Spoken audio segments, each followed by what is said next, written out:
just a little bit. So yeah, we're in the depths. 3 years in these depths. Holy crap. That's a lot of Sundays. So, 3 years. What have we learned? Or when you make all of your stuff on the fly extra sludgy just because that's how you like to hear it in your headphones, doesn't always translate to an easy transition to format you would like to output to the world for everyone to hear. That's one thing we've learned. What have we learned? The Akai MPX8 sample player, which I've stood up for this sample player quite a bit in my day because I've always enjoyed it. It does what it's supposed to do. These days, if it stays on for more than like a minute or two, it just completely shits the bed. All these years of me sticking up for this sample player, I'm not going to do it anymore. The dang thing just don't work. What else have we learned? What have we learned in these depths? I've learned a lot about the stuff that goes on behind us here. This analog glitch video nonsense. I really enjoy that kind of thing. Shoutouts to Tremendum Labs here on Twitch. Twitch.tv/Tremendum Labs. Dr. M and Treadlock. Those guys taught me a lot about this analog glitch video stuff. Big shoutouts to them. That's something we've learned. What else have we learned?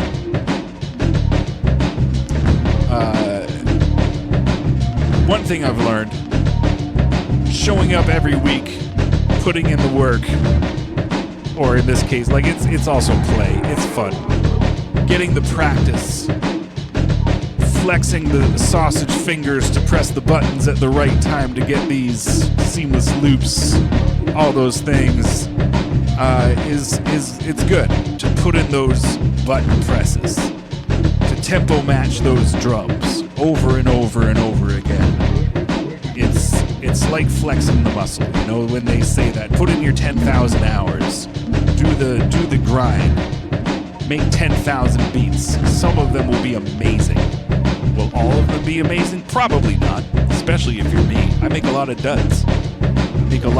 Especially in this format where I'm finding sounds as they on the fly, as I'm just like searching through folders of MP3s. I'm like, let's try this one. Hey, who knows? Give it a try. Try it out. The repetition will garner the results you're looking for.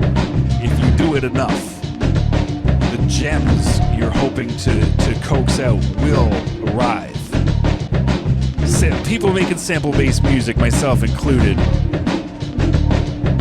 even if you're not hunting for a sample source, you always got an antenna up, you know. If a noise just happens, if you're watching a movie, if you're listening to something, if you're out in nature, if you're just walking down a street, if something happens, if you hear a noise and you're like, damn.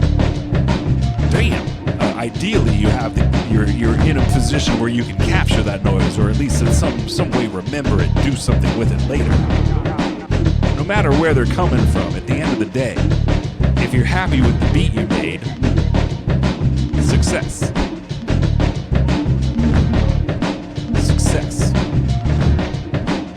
And then do that week in, week out, year in, year out. That success will compound. That's what we've learned here in these depths. That's what we've learned. There's other things too, but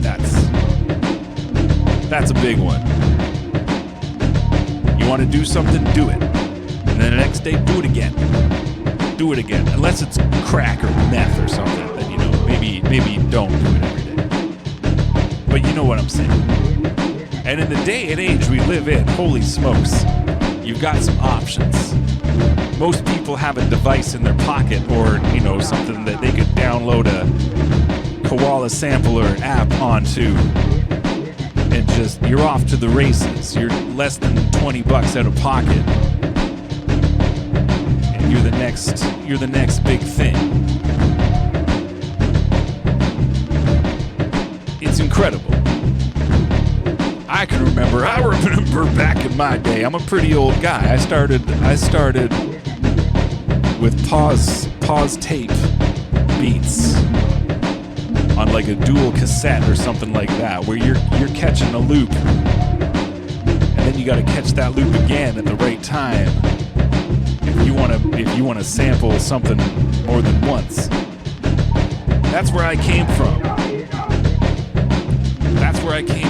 We had big old clunky digital samplers back in the day. We had the Casio SK5, which I still use on almost every single thing I make. Not everything, but almost. I love its dirty sound. I love the immediacy of its sampling. The 4 little pads on it, I would take those 4 Casio SK5 sampling keyboard buttons on any device, anything. They are my favorite. They have the touch response, but I digress. We be in these depths. 3 years, holy crap. What do we have to show for it? That's what we learned. What do we have to show for it? So today we played through the newest collection of beats from these depth sessions, Fly Into the Sun. Last Halloween, we dropped a small collection of the spookiest beats we've made in these depths. That's called The Harbinger of Boom. It's up on my Bandcamp page. Last year, a little over a year ago, it was February or March, we dropped Music for Dark Basements on Cold Rhymes Records, which was the first collection of beats from these depths. That's what we have to show for. And also a whole slew of YouTube shorts and chopped up videos of these depth sessions. That's what we have to show for. That brings us to now. 3 years later, here we are. Still in the present. Same thing every day, the present. Where we'll be in 3 more years? In the present. Get ready. Get ready. It's gonna be awesome. Now my name has been Footbags. My name is Footbags. And my name will continue to be Footbags. This is Footbags live from the depths. We do this every Sunday night. We make crunchy beats. We got some kind of weird shit happening on the wall behind me. That's it.